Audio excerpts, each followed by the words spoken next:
As you all are welcome to my YouTube channel once again. Students, today we will read lesson 6 of 8th class book. Chapter name is This is Jodie's Found. Okay, students, before starting this chapter, I would like to say you, if you have not subscribed my channel, then do subscribe my channel.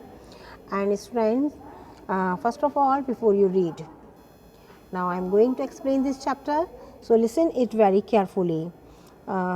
Students, now I will give the explanation in Hindi. So students, read it very carefully and listen the explanation of this chapter.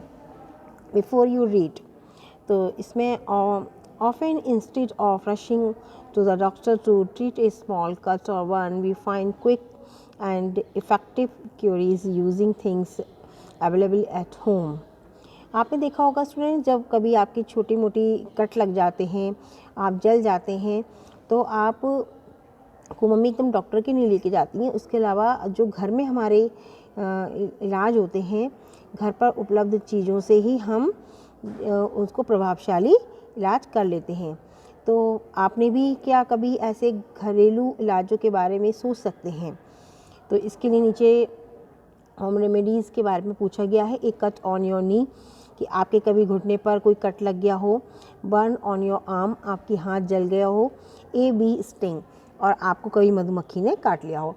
तो students, almost हम इन बीमारियों के लिए हम कभी घर पे नहीं जाते हैं.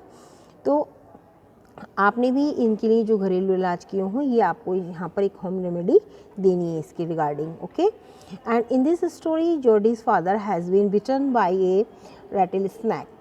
इसमें जो ये स्टोरी है, इसमें एक जॉडी है नाम का एक बच्चा है, उसके फादर को जो है एक बहुत ही पॉइजनस जहरीले सांप के द्वारा काट लिया जाता है. उस सांप का नाम है रैटल स्नैक. मैं थोड़ा सा जूम आउट कर देती हूँ उसको. तो उसको जो काट लिया जाता है, he quickly kills a doe and uses its heart and liver to draw out the poison. तो उन लोगों का जो देसी इलाज होता है, उसमें ये कहा जाता है कि अगर वो जो अगर ये सांप काट लेता है ये वाला, तो वह शीघ्र ही हिरनी को मार देते हैं. जो उनके पार्टनर्स होते हैं वो हिरनी को मार देते हैं. उसके दिल और जिगर का उपयोग जहर उतारने के लिए करते हैं.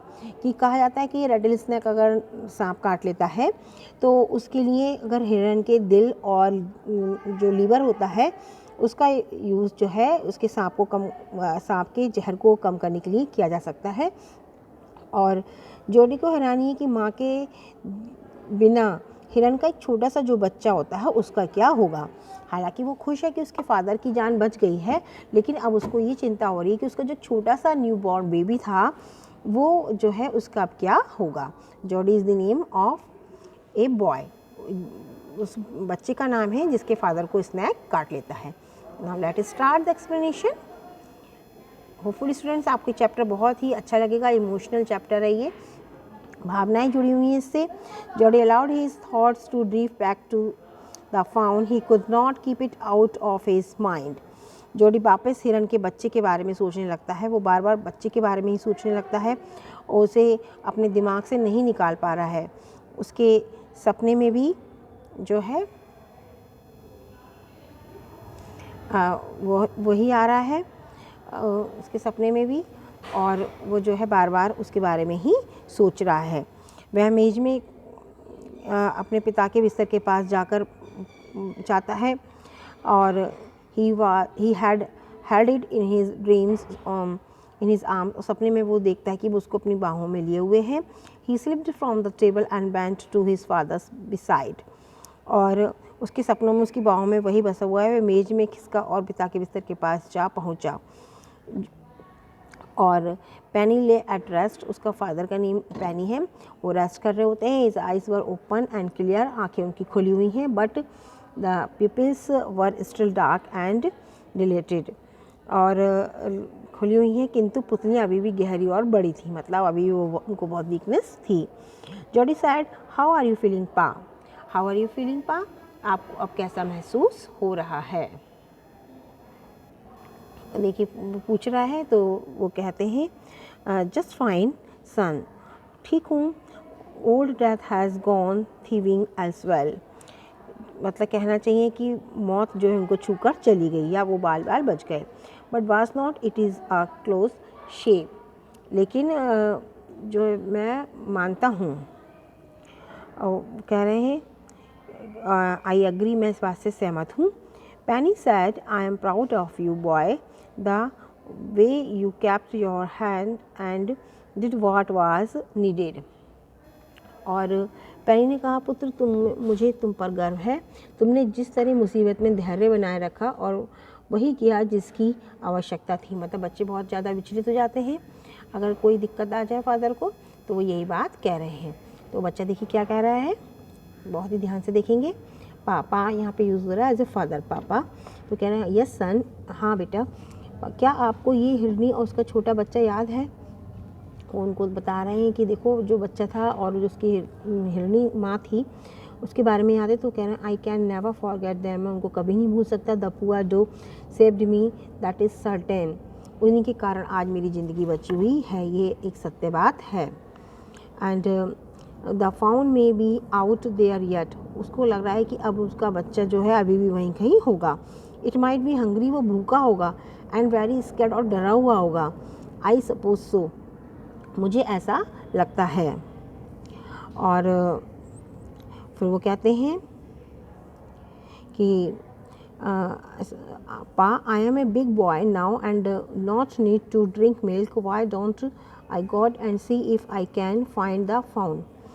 तो मतलब अपने आप से पहले कह रहा है कि मैं बड़ा हो चुका हूँ, मुझे अब दूध की ज़रूरत नहीं है, तो क्या मैं उस बच्चे को यहाँ ले आऊँ और उसको यहाँ पर पाल लूँ।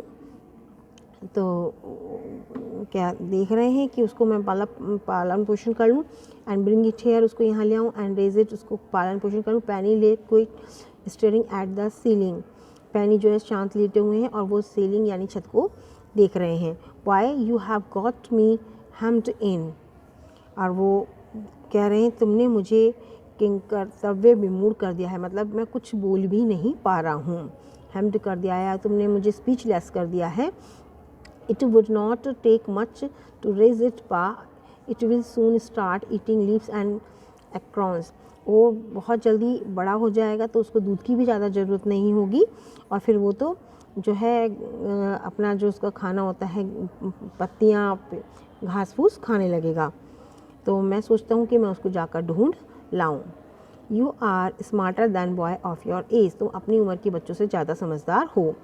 We took its mother and it was not to blame, हिरन के इस बच्चों को अगर हम ढूंढ लाएंगे तो जो है इससे क्या होगा कि हम उस पर दोष भी नहीं दे पाएंगे कि उसकी हमारी वजह से उसकी माँ की डेथ हुई है, तो कम से कम उसका हम भरण पोषण कर सकते हैं।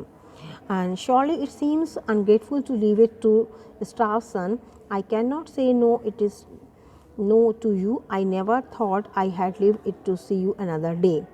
और वास्तव में उसे भूखा मार देना बहुत ही ज़्यादा बेकार की बात होगी, मैं तुम्हें नहीं मना कर सकता, मैंने कभी नहीं सोचा था कि मैं दूसरा दिन देख पाऊँगा। मतलब वो एहसान दिखा रहे हैं उसकी माँ का कि उसकी माँ की वजह से ही, हिरन की माँ की बच्चे की माँ की वजह से ही उनकी आज ज़िंदगी बची हुई है। फिर वो देखिए क्या कह रहे हैं आगे, can I ride back with Millville and see if I can find it, क्या मैं मिलविल के साथ घोड़े पर जाकर इसे देखूँ। Millville is the name of a person, एक व्यक्ति का नाम है, उनके घर में रहता है, जो शायद मैं इसे खोज सकूं। तो कह रहे हैं अपनी माँ को कहो कि मैंने तुम्हें जाने के लिए कहा है। अब उनको ये पता है कि मम्मा जाने नहीं देंगी, टेल योर माँ, तो वो कह रहे हैं अपनी माँ को कहो। He sidled back to the table and sat down, his mother was pouring coffee for everyone, और उसकी माँ जो है वापस लेट गया और बैठ गया, सबके लिए कॉफ़ी कप में डाल रही थी। तो उनकी तो बेटा हाथ ही हिल जाता है और वो बहुत बरीड हो जाती हैं। तो उन्होंने कहा माँ पापा कहते हैं कि मैं जाकर हिरन के बच्चों को वापस ले आऊँ। तो जो विल्सन सैड, और कॉफ़ी उनकी जो है हवा में ही रुक जाती है। तो कैसे हिरन का बच्चा, तो वही बच्चा जिसकी माँ को हमने मार दिया है। बच्चा अपनी माँ को समझाने की कोशिश कर रहा है, हमने हिरनी के जो है हार्ट का यूज़ किया था और उसके लीवर का यूज़ किया था माँ पापा के अंदर जो सांप का जहर चला गया था उसको उतारने के लिए, तो वह बहुत ज़्यादा सख्त पका गई। She sat down the pot helplessly, well if you will give it your milk we have got nothing else to feed it. अगर तुम उसको अपने हिस्से का दूध दे दो तो हमें कोई प्रॉब्लम नहीं होगी। अब वो देखिए आगे क्या कहते हैं, Millwheel said come on boy we have got to get riding. अब वो जो है माँ को अपनी समझाने की लगातार कोशिश कर रहा है और फिर वो मिलविल से बात कर रहे हैं। He can ride back with me, वो मेरे साथ चला जाएगा। So one line has left.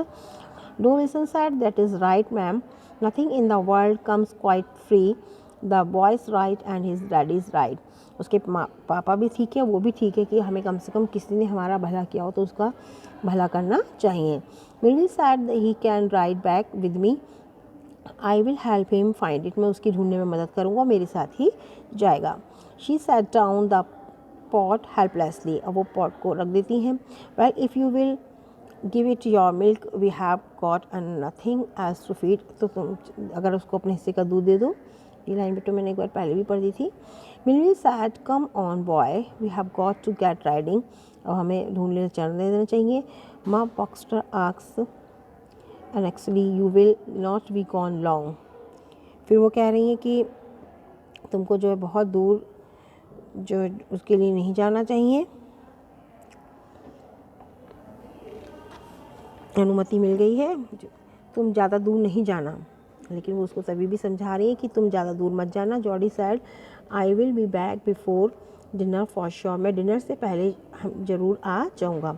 Millville mounted his horse and pulled Jordi up behind him, और मिलविल जो है घोड़े पर सवार होते हैं और जॉडी को भी पीछे खींचकर बिठा लेते हैं। उसने मिलविल से कहा, क्या तुम सोचते हो कि हिरन का बच्चा अब भी वहीं होगा? क्या उसे ढूंढने में तुम मेरी मदद करोगे? Now the boy Jody asking a question to the Millwheel, कि क्या वो वहीं होगा और मेरी मदद करोगे? We will find him if he is alive, हम उसे ढूंढ लेंगे अगर वो जिंदा होगा।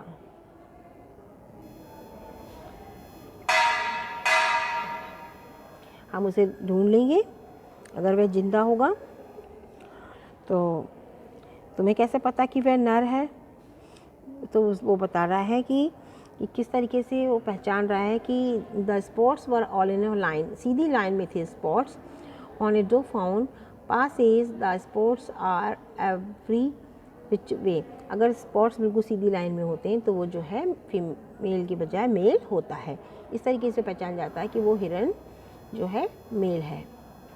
आगे का देखेंगे part 2। Jordy gave himself over the thoughts of the fawn. They passed the abandoned clearing. He said, cut to the north, Millville. It was up here that is got bitten by the snake and killed the doe. I saw the fawn। अब यहाँ देखेंगे इसको हम थोड़ा ध्यान से कि किस तरीके से मैं जल्दी जल्दी बच्चों की हिंदी पढ़ देती हूँ, ठीक है। जॉडी उस हिरन के बच्चे के बारे में सोचता रहा। वह सुनसान फॉरेस्ट के अंदर चलते चले जा रहे थे। उसने कहा, मिलविल उत्तर की तरफ चलो, कहीं वहीं पर पापा को जो है सांप ने काटा था और हिरनी को मार डाला था। तो बच्चा उसको देख रहा था जब हिरनी को मारा जा रहा था बच्चों, तो बच्चा बहुत डर गया था। तो जब वो डर गया तो अपनी माँ के आसपास ही होगा। शीघ्र ही जॉडी ने मिलविल को अपने साथ रखने की अनिच्छा प्रकट की और उसने कहा कि तुम जो है अलग डायरेक्शन में जाओ, मैं अलग डायरेक्शन में जाऊँगा। यदि हिरन का बच्चा मर गया होगा या नहीं, हम उसको वहाँ पर नहीं होगा तो निराश नहीं चाहता, क्योंकि बच्चा जो है अपनी माँ की बॉडी के पास ही होगा। और यदि वह मिल गया तो वह मुलाकात बहुत ही प्यारी होगी और इतने रहस्यमयी होगी कि वह इस प्रसन्नता को किसी के साथ बांटना या सहन करना नहीं चाहता है। He said, it is not far now, but the scrub is very thick for a horse। उसने कहा वह चाहता तो नहीं है, लेकिन जो वहाँ की घास है वो बहुत ही ज़्यादा जो है बच्चों कहना चाहिए कि हार्ड होती है, जहाँ पर कि घोड़ा नहीं जा सकता। तो इसलिए जो है उसको जो है घोड़े को यहीं छोड़ना होगा। तो but I am afraid to leave you, लेकिन मुझे क्या नाम है डर लग रहा है कि तुमको मैं अकेले जाने दूँ। फिर वो कह रहा है कि he wanted for an instant of he had mistake in the direction, और तुमको कोई सांप भी काट सकता है। तो कह रहा है आई विल टेक केयर, मैं अपनी देखभाल करूँगा। It might take me a long time to find the fawn if he has wandered leave me off right here. Video बना रही हूँ। There is a buzzard rose in front of him and flapped into the air। और देखिए इस तरीके से वो बताते जा रहे हैं कि भटक गया होगा तो वो वहीं पर होगा, ठीक है तुम उसे आराम से ले लो, तुम जानते हो कि वो उत्तर दिशा में होगा, पूरब में, यहाँ वहीं पर होगा जहाँ पर ताड़ का एक वृक्ष था और वहीं पर वह रहा होगा। इतना लंबा बिल मैं बाहरी हूँ। He waited for the sound of the hoops. अब देखिए वो जो है इंतज़ार कर रहा है, कहाँ गए हम, yes, he waited for the sound of the hoofs to and then cut to the right. His scrub was still, only his found cracking of twigs sound across the silence. He wondered for an instant if he had mistaken his direction। कि उसने जो घोड़े के खुरों की आवाज़ के साथ ही समाप्त होने का इंतजार किया और वह दाएं मुड़ गया। झाड़ियाँ अभी भी बहुत शांत थीं, केवल उसकी छड़ी की आवाज़ सुनाई दी थी। उसने एक डंडा ले रखा था अपनी हेल्प के लिए और एक क्षण के लिए हैरानी हुई कि कहीं यह दिशा तो नहीं भूल गया। वो उसको डाउट भी हो रहा था कहीं वो भूल न जाए। तभी एक गिद्ध उसके सामने उड़ा, हवा में वह पंख फड़फड़ाए तो उसको ऐसा लगा कि उसकी जो माँ थी हिरनी, उसकी डेड बॉडी वहीं आसपास हो सकती है। और उसने ये सोचा कि इसलिए जो है यहाँ पर ये गिद्ध फड़फड़ा रहे हैं, वे ओक के वृक्ष के नीचे उस स्थान पर आ गया। इस तरीके से वो जो है उसकी माँ को ढूंढने का प्रयास कर रहा था।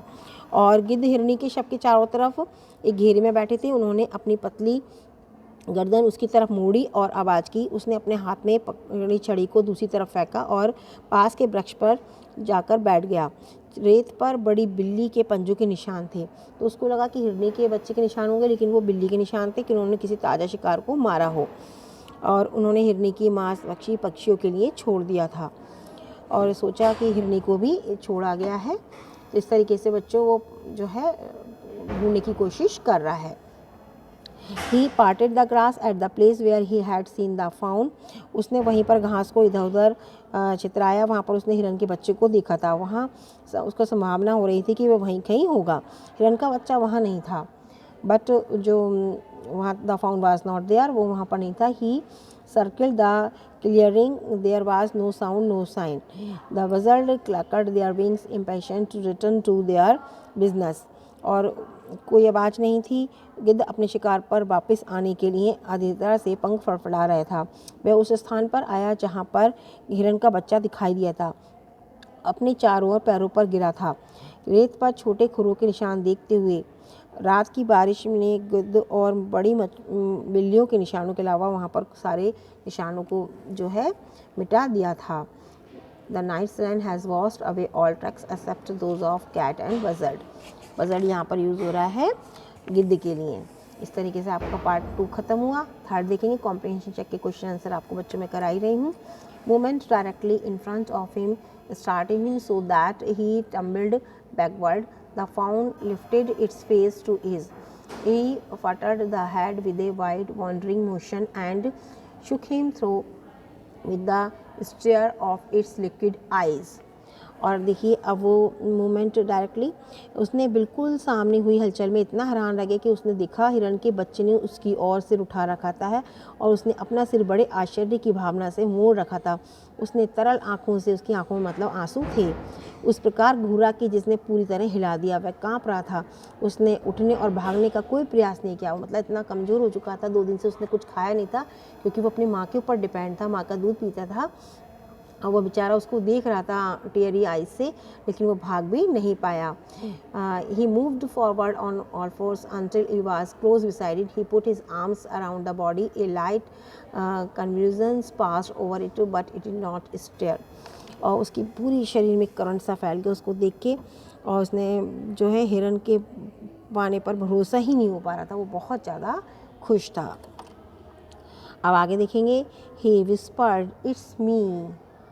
वो बोलता है कि डरो मत, ये मैं हूँ। The fawn lifted its the nose scenting him. उसको सूंघने की कोशिश कर रहा था और हिरन के बच्चे ने सूंघते हुए अपनी नाक बढ़ाया और कोमल गर्दन पर रखा। छुअन ने उसे अत्यधिक रोमांचित कर दिया। वह चारों टांगों पर आगे बढ़ गया। जब तक वह पास पहुंचा उसने अपनी बाहें उसके शरीर पर डाल दी। उसके शरीर में एक झुरझुरी सी दौड़ गई। कन्वल्शंस मतलब झुरझुरी दौड़ना। Pass over it but it did not stir, लेकिन जो है किंतु वह नहीं हिला। उसने बड़े प्यार से उसे थपथपाया। He stroked the sides as gently as though the fawn were a china deer and he might break it. उसने पाया और कोई चीनी मिट्टी से बना हिरन हो ऐसा लग रहा था, क्योंकि वो हिल ही नहीं रहा था और टूट जाएगा। उसकी त्वचा बड़ी कोमल चमकीली साफ थी और उसने बहुत इससे घास की मधुर गंध आ रही थी। घास में रहता है तो घास की आ रही थी। वह धीरे से उठा, उसने हिरन के बच्चों को ज़मीन से उठा लिया। अब जब उसने ज़मीन से उठा लिया बच्चों तो उसकी टांगें नीचे लटक रही थी। It was slick and clean and had a sweet scent of grass. घास की खुशबू आई थी। He rose slowly and lifted the fawns from the ground, its legs hunting limply. There was surprisingly long and he had to hoist the fawn as high as possibly under his arms. He was afraid that it might kick the bleat and slide and smell of his mother. और वह धीरे से उठा, उसने बच्चे को ज़मीन से उठा लिया। उसकी टांगें लटक रही थी, आश्चर्य रूप से लंबी थी। उसने अपने हाथों से यथासंभव उठाने की कोशिश की थी। बच्चा छोटा था। अब देखेंगे आगे। He was afraid that it might kick and bleat at side and smell of its mother, कि कहीं वह डर रहा था कि शायद अपनी माँ को देखकर उसका गंध सूंघकर पैर मारेगा और चीखेगा। वह आगे घनी झाड़ियों में रास्ता बनाता हुआ चलने लगा। झाड़ियों में चिपटना वह बोझ के कारण मुश्किल हो रहा था, क्योंकि वो बच्चा छोटा ही था जॉर्डी, तो उसको लेके चलना उसको मुश्किल हो रही थी, लेकिन वो उसको लेके तभी भी चलने की कोशिश कर रहा था। हिरन के बच्चे की टांगें झाड़ियों में अटकी रही थी। वह अपने पैर भी स्वतंत्रता से कहीं उठा नहीं पा रहा था। उसके चेहरे को कंदली लताओं ने बचाने का प्रयास किया। उसने अपने हाथों से उसके चेहरे के ऊपर भी हाथ रखे जिसकी बचा रहे। लंबे लंबे कदम बढ़ाने में उसने हिरन के बच्चे का सिर झूल रहा था। उसका हृदय उसको पा लेने की खुशी के कारण बहुत तेज़ तेज़ धड़क रहा था। एंड वह पगडंडी पर पहुंचा। उसने जल्दी जल्दी अपने घर जाने के लिए रास्ता बनाया और आराम करने के लिए रुका। हिरन के बच्चे को उसके लटकते पैरों पर खड़ा कर दिया। बाहर आ गए थोड़ा सा तो उसने उसको जो है खड़ा कर दिया और दूसरी तरफ इसकी तरफ देखा और चीखने लगा। क्या कहने लगा? He said enchanted I will carry you after I get any breath. सांस ले लूँ उसके बाद मैं तुम्हें गोदी लूँगा। He remembered his father saying that a fawn would not follow if it had first been carried, कि उसके पापा ने बताया हुआ था कि यदि एक बार उसको उठा ले जाए तो तुम्हारे पीछे पीछे आ जाएगा वो। जैसे डॉगी को भी देखा ना, प्यार कर लो तो पीछे पीछे आने लगता है, तो इस तरीके से उसने सोचा कि ये मेरे पीछे पीछे चलना स्टार्ट कर देगा। ही स्टार्टेड अवे स्लोली, उसने धीरे धीरे चलना शुरू किया। द फाउंड स्टार्टेड आफ्टर, उसने भी उसके पीछे चलना शुरू कर दिया। He came back to it, और वो पीछे आया और and stroked it and walked away again, पीछे चलने लगा। It took a few bobbling steps towards him and cried piteously, वो चिल्लाने लगा। उसने लड़खड़ाते कदम उसकी ओर बढ़ाया और करुणा से रोने लगा। वह उसके साथ चलने को तैयार था, वह उसका था। वह खुशी से पागल हो गया, उसे दुलारना चाह रहा था, उसके साथ दौड़ना खेलना चाहता था, अपने पास बुलाना चाहता था। उसने चेतावनी देने का साहस नहीं किया। उसने उसे उठाया और अपने दोनों हाथों को लेकर चल पड़ा। ऐसा लग रहा था कि बिना प्रयास के चल पड़ा है। अब देखेंगे आगे हम।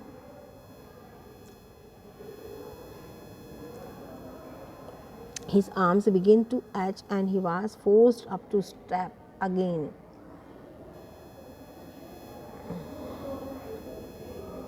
यहाँ से देखेंगे बच्चों, मैं बुक में से देख के बच्चों आपको पढ़ा रही हूँ, तो इसलिए जो है कभी थोड़ा सा ऊपर नीचे हो जा रहा है, ठीक है। अब वो कह रहा है his arms begin to ache, उसके हाथ दुखने लगे। उसने दोबारा रुकना चला तो हिरन का बच्चा एकदम से उसके पीछे चल पड़ा। उसने थोड़ी दूर चलने लगा और फिर उसने उसे उठा लिया। घर की दूरी कुछ भी ना थी। वह सारा दिन और रात लेकर उसको बिना अनुसरण करते हुए चल सकता था। वह पसीने से तर हो गया था, किंतु जून की प्रातः की शीतल पवन उसे शीतल कर रही थी। आसमान इतना साफ था कि मानो नीचे चीनी मिट्टी के कप में झरने पर पानी डाल रहा हो। वह खुले स्थान पर आ गया और मौसम रात की बारिश के पश्चात स्वच्छ और हरा भरा था। उसने फूहड़ता से दरवाजे की ओर चिटकनी खोली और अंत में हिरन के बच्चे को नीचे रख दिया। तब उसे विचार आया वह घर में जाएगा, पैनी के शयन कक्ष में, और हिरन का बच्चा उसके पीछे पीछे होगा। किंतु हिरन के बच्चा वहीं पर रहा। उसने चढ़ने से मना कर दिया। मतलब बहुत ज़्यादा वीक था, उसके अंदर इतना भी वो नहीं था कि वो सीढ़ियाँ चढ़ पाए। और वह जो है चढ़ने से मना कर दिया। उसने फिर उसको गोदी में उठा लिया और पिता के पास गया। पेनी आंख बंद करी हुई अभी भी लेटे हुए थे। जॉर्डी कॉल्ड, पा लुक, कह रहे हैं पापा देखिए। तो देखिए अब आप क्या होता है। Penny turned his head, Jody stood beside him, the fawn clutched. अब पापा देखो। पेनी ने अपना सिर घुमाया, उसके समीप हिरन के बच्चे को पकड़े हुए देखा। पेनी को लगा कि लड़के की आंखें हिरन की आंखों जैसे ही चमकदार थीं। दोनों की आंखों में मतलब चमक थी। उसने कहा, मुझे खुशी है कि तुम्हें ये मिल गया। अब आगे देखेंगे हम। और जोड़ी तब रसोई में गया। हिरन का बच्चा उसके पीछे पीछे वहाँ पर आ गया। सुबह का दूध एक पतीले रसोई में रखा हुआ था और उसमें मलाई जमी हुई थी। उसने मलाई को एक जग में डाला और मतलब मलाई को जैसे रिमूव कर देते ना किसी कटोरी वगैरह में, तो उसने वहाँ पर अलग बर्तन में किया मलाई को। क्रीम into a जग में ही poured milk into small gourd, he held it out to the fountain। उसने एक कटोरे में दूध को डाला और जॉडी के पास ले गया। But it suddenly smelling the milk, उसने दूध को सूंघ लिया। He saved it preciously from spilling over the floor. उसको पता था कि वो पिएगा तो दूध इधर उधर गिरेगा, तो उसने सोचा कि दूध को वेस्ट नहीं करना है और उसने जो है make nothing the milk into the God. उसने बाहर निकाला तो वह चिल्लाया, उसने सिर मारा, दूध में उंगलियां डुबोई। अब वो उसको दूध पिलाने की कोशिश कर रहा है। गिरने से बचा लिया और तुम्बी में दूध डालने का कोई लाभ नहीं हुआ। सोचा था उसने कि डालेगा पी लेगा, लेकिन उसमें कटोरी में नहीं पी पा रहा था। तब उसने उंगलियां दूध में डुबोई और हिरन के बच्चे को नरम गीले मुंह में दे दी। अब देखो वो अपनी उंगलियों से उसको दूध को पिला रहा है। He dipped his finger into the milk and thrust them into the fond, soft, wet mouth। गीले मुंह में डाल दी। It sucked greedily। वो बिल्कुल भूखा था, बहुत तेज़ी से उसने जल्दी जल्दी उसकी उंगलियों को चाटना शुरू कर दिया। When he withdrew them, he bleated frequently and buttered him। He dipped his finger again and as the fond sucked he। वो बहुत भूखा और तो वो करने लग रहा था, ब्लीटिंग कर रहा था, तो मैं की आवाज़ कर रहा था, तो उसने जो उसको जल्दी जल्दी उंगलियों से ही दूध पिलाना शुरू कर दिया और चिल्लाया। तो उसने उंगलियां फिर से दूध में डुबोई और जैसे ही हिरन का बच्चा चूस रहा था वह धीरे से दूध मुंह में डाल देता। इस तरह से जल्दी जल्दी हिरन का बच्चा लहराता, चूसता और आवाज़ें निकालता है। तब सारी उंगलियों से दूध में डूबी रहती। हिरन का बच्चा शांत संतुष्ट रहता। वह अधीर होकर अपने नन्हे पैर पटकने लगता। उसने अपनी आंखें बंद कर ली थी। उसकी जीभ का हाथ पर स्पर्श बहुत आनंद देने वाला था। उसको बहुत अच्छा लग रहा था जब वो उसके उंगलियों को चाट रहा था दूध पीने के लिए। उसकी छोटी पूंछ इधर उधर लहरा रही थी और इस तरह दूध की अंतिम बूंद भी हिरन के बच्चे द्वारा आवाज़ करते हुए पी ली गई। मतलब खुश होकर गर्गलिंग वो निकल रहा था दूध को। होपफुली स्टूडेंट्स, ये आपको चैप्टर अच्छा लगा होगा। If you have not subscribe my channel then do subscribe my channel. Thank you.